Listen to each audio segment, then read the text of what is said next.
All attendees are in listen-only mode. Hi, everybody. This is Kristen. Sandy is on vacation this week, so I am starting the webinar for her. And I have on the line with me Greg Adkins from New Frame Creative, and he is going to talk to us about websites today. So, Greg, do you want to take it over? Absolutely. Thanks, Kristen. Well, welcome everyone. Looks like there's just a couple people here getting started, but I know that there'll be people listening in at home. So want to let you know, I know typically Sandy's webinars usually run 50 minutes to an hour. Today is going to be a kind of a short version. We're only going to do 30 minutes, so we'll be kind of in and out. We'll be done by 3:30, so or within the next 30 minutes. So we'll try and make it quick. Our topic today is going to be keys to a donor-friendly website. How to make sure your organization's website makes it easy for people to give, makes people want to give, and how do we do that well? How do we remove barriers? So that's what we're going to be covering. If you have any questions, you can use the question function here on GoToWebinar for now, and if you have questions, you can ask them. If you're watching this later on replay, you can feel free to ask those on the Facebook group. And if you tag me, include my name on that, I will definitely see your question and can circle back and answer you anytime. So feel free to hit me up there on the Facebook group, and I will get back to you as quickly as possible with answers to any questions you might have. All right, well, a little bit about me. My name's Greg Adkins. I own New Frame Creative here in Knoxville, Tennessee, lovely Knoxville, and we work on all different kinds of websites, but we do the most nonprofit websites. We do lots and lots of nonprofit sites for all different kinds of nonprofit organizations, big ones, well-established, long-running nonprofits, to brand new nonprofits that are just getting started, from the simplest one-page site to the most complicated 200-page multi-site with every kind of feature you can think of. And honestly, it doesn't really matter. None of that matters. Every nonprofit site needs to have a site that is set up and designed to be donor-friendly. You probably have more than one target audience, and it's not always just donors. Often your target audience for a nonprofit website would also include potential volunteers, or it could potentially include those people who are needing your services or interested in your services. So nonprofit websites are tricky because it's not like a site that sells t-shirts where your only target is people who want to buy a t-shirt. With a nonprofit site, you have to figure out a way to cater to both those looking for the services you offer, those who might potentially be able to get involved in your organization as a volunteer or a mentor or a foster or whatever it is, but then also people who might want to give you money and who might want to become supporters of what you're doing. So a triple audience is tricky. How do you do that? How do you message well so that it's not confusing, so that people don't get lost in the shuffle? That can be a real challenge. So we're going to kind of talk through here in the next 30 minutes about just some things that you can do to help to make that as streamlined and effective as possible. All right, let's start with just kind of some low-hanging fruit, just kind of the easy stuff that you can do, kind of like if you don't do anything else, let's make sure you do this. So there's a popular book that in web design that most web designers have read or at least are familiar with, and the book is called Don't Make Me Think. And the basic concept is when people are browsing websites, you want to make things as intuitive and easy as possible. Don't make me have to look for what it is that I'm trying to do. I'm sure everybody has been to a website before where you know what you're looking for, and it seems like it should be an obvious thing, and yet you can't find it. And you browse around and you poke around, and where is the darn thing? And you can't find it, and you get frustrated, and typically you leave. So the easiest, this is the lowest of low-hanging fruit. You want to make sure on your website that whatever your main calls to action are, whether that's you want somebody to make a donation or to sign up for your newsletter or whatever it is, that those things are prominent, clear, and obvious. I'll use Sandy's website, getfullyfunded.com, as an example of this. They want you to click on this Start Here button, and that's why it's right here. That's why it's right here. And notice that the branding of that button is the same when it appears. It's always in red. The other thing that's interesting is that, so Sandy's primary brand colors are brown and this kind of a teal aqua color. But there's also a red in the brand colors. And typically the red is only used for action. And that's a common tactic, to have a color in your brand standards, in your brand guide, that you kind of reserve on your website to only let that color be used for action steps. So maybe you would make all of your buttons that color, or maybe you only make your donate buttons that color.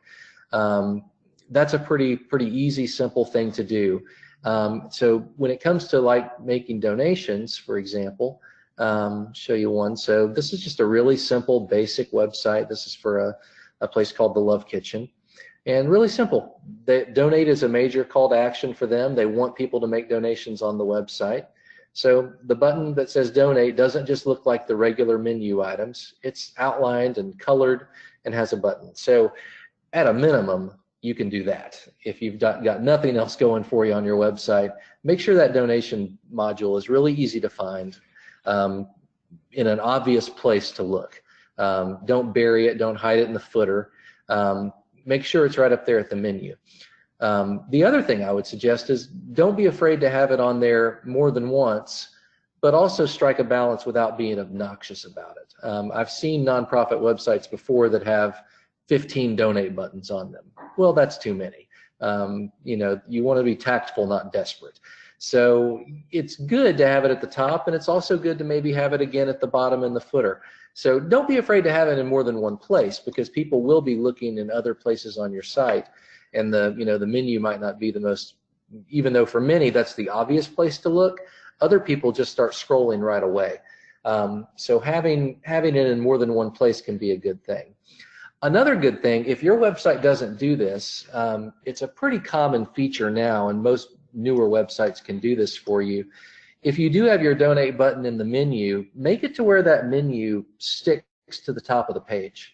So for example, on this site, if you'll notice, when we start scrolling, that menu doesn't disappear. It stays there. It's always there. So that Start Here button can be seen and clicked on at any time when you're browsing this site. Same thing here on this Love Kitchen website. As you scroll down, that donate button remains and always stays there. So that's a pretty easy step that you can take just in your web design to help to keep that in front of people. The other thing is, don't make people have to go through a tunnel of pages to get to your donation module. I was looking on one recently that when you clicked on the donate button, it took you to a page that had about 10 paragraphs of text that explained all the different funds and the scholarship funds and the different ways you could donate. And then you had to get to the bottom of that, and you clicked a button, and it took you to a page where you had to pick which of the 10 funds you wanted to give to, and then that took you to a donation module. So from the first time you clicked donate, you had to make 3 more clicks before you could ever actually make a donation. It was confusing, and again, it made me think. It was too much work. Try to avoid that. A better way to do it is typically the first click should at least lead to a page where on that page you're getting very close to making the donation, if not straight to the form. The other thing is, I would resist the urge, when possible, to have too many different donation opportunities on your site at once. It makes sense if you have a lot of different programs that you might want people to do that, but having a single streamlined donation module probably is going to yield greater results. And we'll cover here in a few minutes a way that you can maybe allow people to make donations to different programs in a little bit more creative of a way. But like, the main form should probably just be straightforward and simple. All right.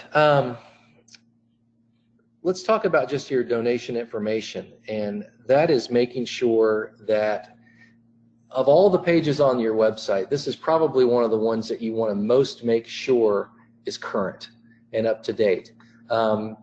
Many nonprofit websites kind of intentionally write their donation page copy in a way that's kind of evergreen and vague. They don't talk too much about specific things, and that's good. That's a good approach.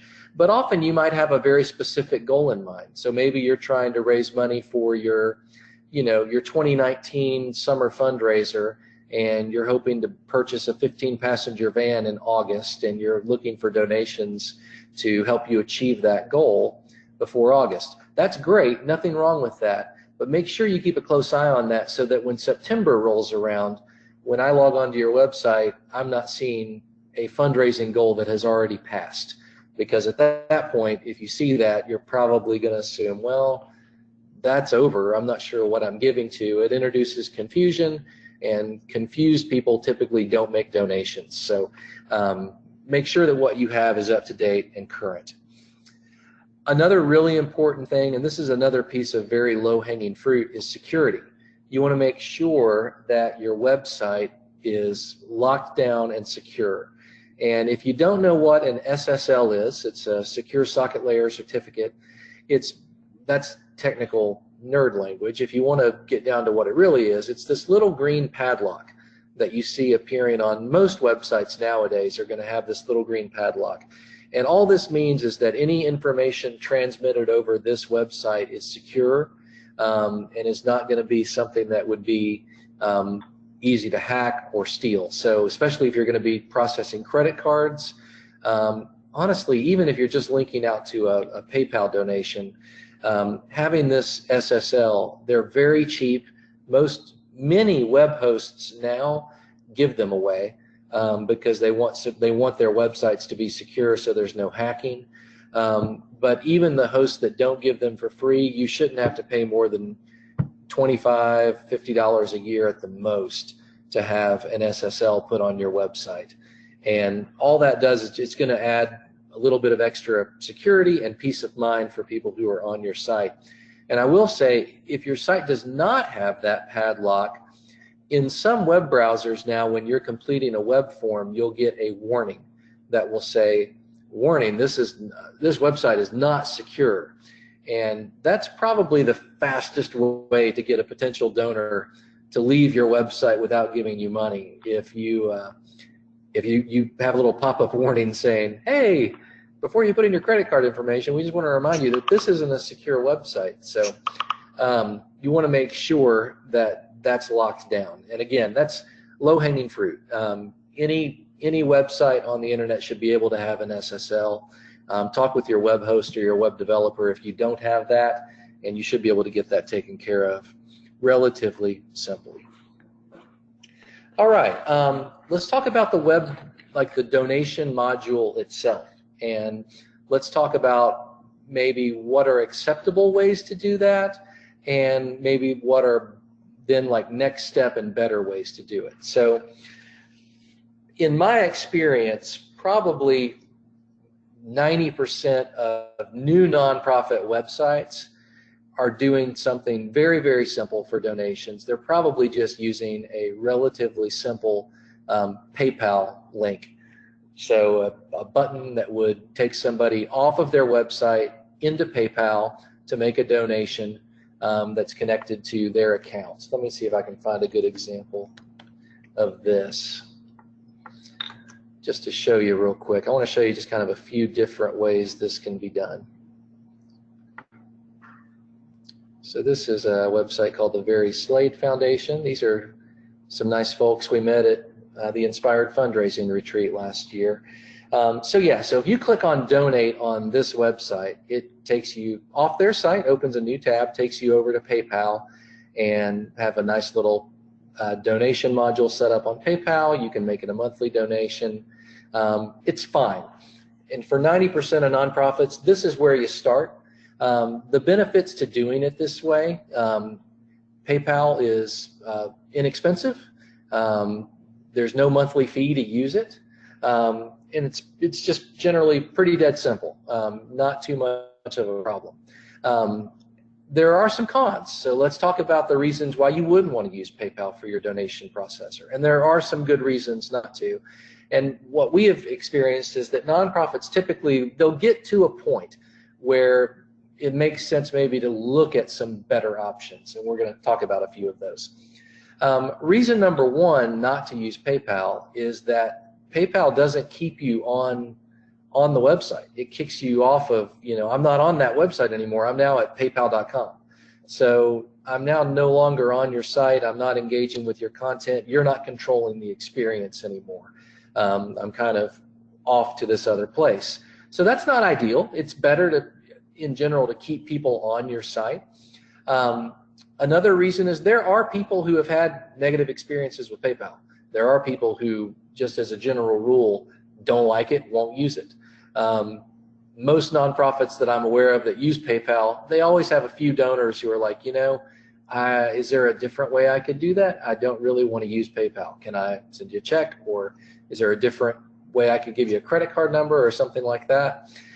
If you haven't hit that, you will at some point. So it's just kind of it's not the greatest thing. It is very easy to get up and running. If you came to me and said, I'm building a new nonprofit website, we could get you a PayPal set up by the end of the afternoon. It's just not hard. So that's kind of the reason why people do it. But there are, as we said, some reasons why it's maybe not the best option. So if it's not the best option, let's look at kind of what are some better alternatives. Oh, one other reason. I want to share one other reason why I don't love PayPal, and that's their monthly donation option.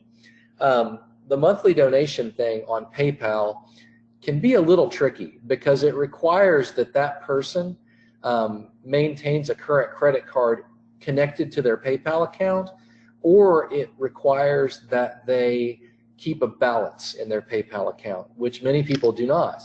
So if I made my initial donation out of a PayPal balance that I was carrying, but didn't put in a number, then when it came time, like a credit card number, when it came time to make my next monthly donation, if I don't have that amount of money in my PayPal balance, it's not going to go through. It's going to email me and say, hey, you need to put it in your credit card number. Well, you all know how that goes.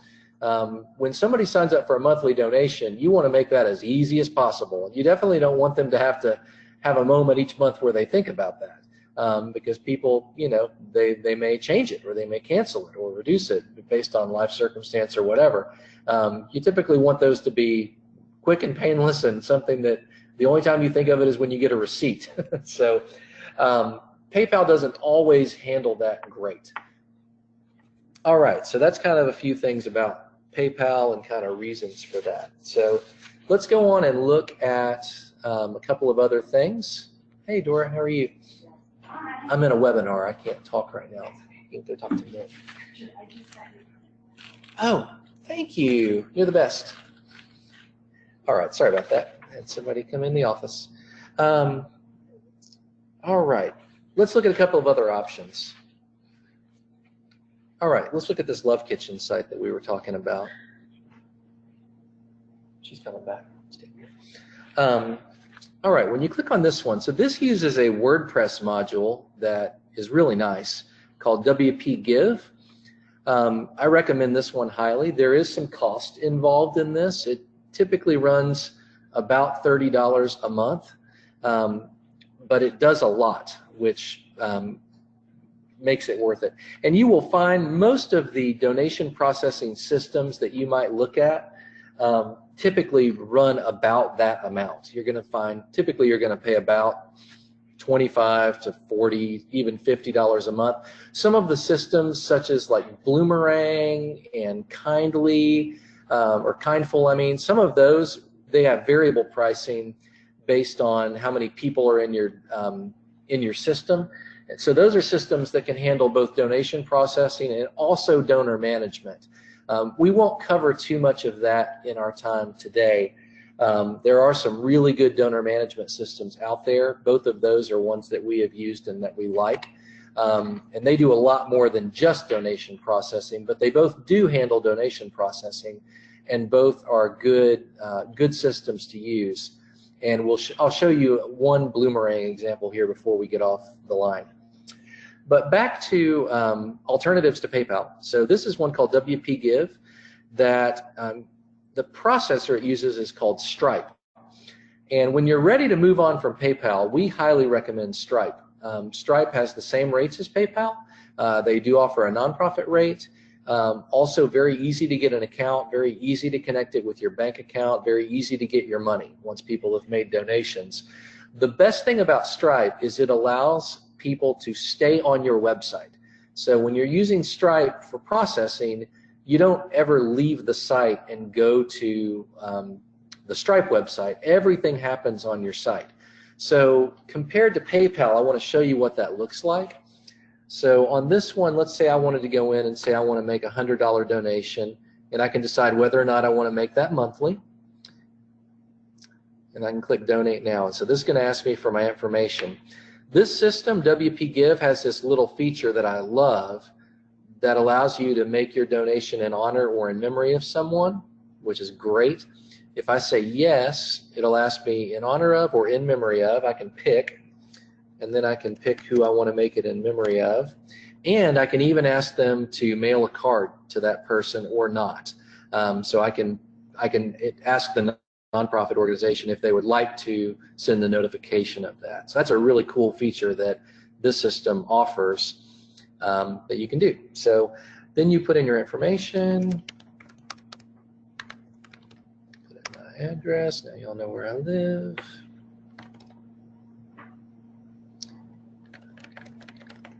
All right, if I click Donate Now,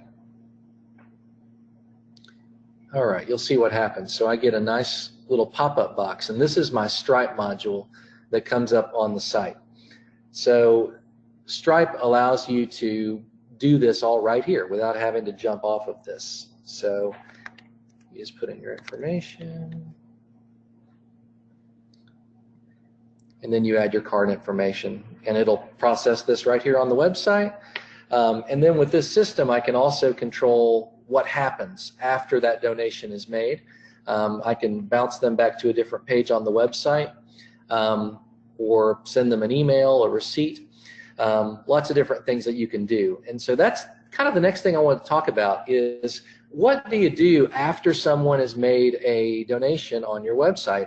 Often that is something that is overlooked, and you might just redirect them back to the home page or back to the donate page. I would strongly encourage you to create a page on your website, and not just an afterthought of a page, but something that looks kind of nice. That is a thank you, that's a landing page that your donors are sent to. So whenever somebody completes a donation, it kicks them over to that nice new page that says, hey, we really appreciate this, thank you. One of the things I know Sandy always talks about is just making sure that you thank people well, and that's a great way to do it. Is not not to wait for the card in the mail, which hopefully you're also doing, but to give them a nice thank you right then, right when they make that donation on the website. Making sure that they get a nice email receipt from you also is really important. Different systems handle that different ways. PayPal, another kind of strike against PayPal is that there's typically not a way to, like, you'll get a receipt from PayPal, but you won't get a receipt from your organization automatically generated when somebody makes a PayPal donation. You would have to send that manually, which is okay if you don't mind doing that, but with other systems there are ways that you can have that done automatically. That would be something that would be very easy, for example, for a system like Bloomerang, a donor management system. If you're using one of those, you would be able to set that up to send a nice receipt with some custom copy in it, with your logo on it, all of that. So that's another reason why you might consider one of those other type systems. I wanted to show you a Bloomerang donation module as well. Typically, and the reason I wanted to show you this was to kind of show the importance of making sure that your donation setup looks nice and is styled well. If you've ever seen the default Bloomerang donation plugin, it's kind of ugly. It doesn't look great out of the box, and I think they kind of do that on purpose. they want you to customize it and set up the styling. So here's a website called Justice Revival, also some nice folks we met at the Inspired Fundraising Retreat a few years ago. And they have this set up where basically what they asked us to do was to go in and style their Bloomerang module to match their branding, which it doesn't do automatically. Yet this has to be coded. So set this up and to make this look nice and to give it kind of all the stuff that you would expect it to have. So, you know, we can set up a $50 donation, make it recurring. We do weekly, monthly, quarterly, yearly. Start date, put in all your information. This has a really nice feature, which I like, where you can ask the donor if they would like to cover their bank fees, and it'll calculate how many of those are. So like if it was a $1,000 donation they were making, it says, yes, add $22.80 to help offset the bank fees. They can do that or not, and then they can enter their payment information. So, all right, so that's a kind of a custom Bloomerang form. So there's a lot of nice ways that this can be done, and quite frankly, at the real center of having a donor-friendly website is just making sure this stuff works correctly every time, looks good, is easy to find, is easy to interact with. One thing that I would suggest, if you've never done this, it can be hard when you're in the nonprofit, when this is your thing that you're doing and you're on your website all the time. Things can seem easy to you, but maybe they're not to everybody. I would invite you, if you've not ever done it, ask some total strangers, you know, ask somebody young, ask somebody old to take a look at this. You know, ask somebody who is computer savvy, ask somebody who's like the least computer savvy person you know. Ask them to get on here and just, hey, pretend you're going to make a donation. See if you can figure out how to do that. And if you hit a problem or get confused at some point, we want to know where you're getting confused. What lost you? Where did you get lost? Having some real people do that kind of thing for you can be really helpful. Give you really good information that you might be too close to it and you might not notice on your own. All right, one other thing I wanted to talk about. We've got about less than 5 minutes, but I wanted to see if I can get this old thing to load. Let's talk a little bit about how people give, because yes, getting people to give just a one-time donation or a monthly gift is great. You want that, you need that. But what about giving to specific things? We have seen in our experience with nonprofits that asking people to give to a specific campaign, a specific target, typically generates or can generate really good results. Maybe it's a seasonal fundraising campaign with a goal. The idea here is to let people feel like when they're making their donation that they're somehow giving to something very specific and helping to move the needle. It's kind of the online version of, you've all seen the thermometer that the more donations come in, it rises to the top, or some sort of a meter that tracks that. I was just looking at one of these earlier today, as a matter of fact, on the United Way. They do their annual giving campaign, and they have their campaign progress as this little circle that kind of ticks up. So they're at 80% of their goal for the year. So having things like that are highly recommended. We really recommend doing those things. And I wanted to show you one that was kind of cool. This is not on their website anymore. This is an archived version of the Restoration House's old website. This is a nonprofit here in the Knoxville area, and they saw their giving increase during this campaign almost 1,000% online. And what it was, they were furnishing living areas for the single mothers who lived in their community. And what they did was created this grid where people could purchase individual things. So you could, for $40 you could buy a coffee maker, or for something more expensive like $300 you could pay for vehicle repairs, or you could stock a linen closet or furnish a child's room with all of the furniture for $575, an entire living area for $1,100, so a microwave for $150. So there were kind of different levels. You could pick the thing that you wanted to give, And then when you clicked on that, this may not still work. This is an old archived version of it. Yeah, so when it opened up, you would actually see the item that you were going to be making a donation to.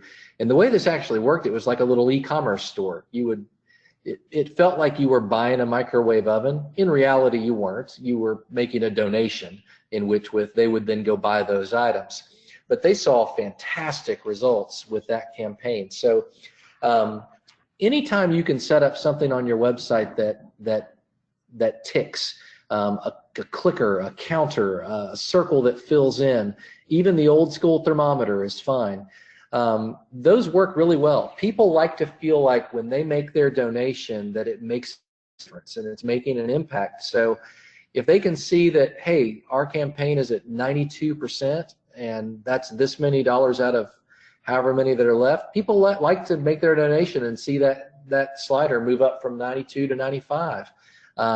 And people love to finish it. So you might even get a little extra from somebody who's just going to say, you know what, let's get them to 100 and finish this thing off. There's some psychology that plays into that, and it's smart. So to the degree that you can do those kinds of things, it doesn't always work, and you don't want to overdo it. But if you have something that it makes sense to do a campaign like that, and you can get that built into your website, those work really well and are smart. You have to have some marketing around it. You got to let people know that it's there. So I would typically suggest a good social media campaign kind of wrapped around that to direct the traffic to the website. But doing those two things in harmony together and executing it well can really yield good results. All right, we're out of time for today. Hopefully that's given you some good tips on how to make sure your website is as friendly as it can be for donors. And again, if there are specific questions that you have or things that you were wanting to know or wondering about, or if you want to know if this product is good or that donor processor is good, anything like that, I'm happy to answer any questions you have.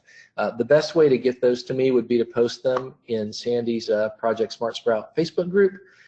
Tag my name, Greg Adkins, so that I'll see them, and I'll be sure to come in and answer those questions, usually pretty fast. So let me know if you have them, and I'll look forward to hearing from some of you all later. Thanks for your time today. I hope you all have gotten some good information, and I'm going to hand this back over to Kristen to wrap up. Awesome. Thank you so much, Greg. This was great. I even took a couple notes myself. So just so everyone knows, next Tuesday, we're going to be having Coaching Zone, and Sandy's going to be back for that. She'll be leading that. So if you have any questions for that, go ahead and start saving those. If you have questions for Greg, like he mentioned, you can post those in the Facebook group, and he will answer those as fast as he can. So thank you, everybody, for being here, and I hope you have a great day.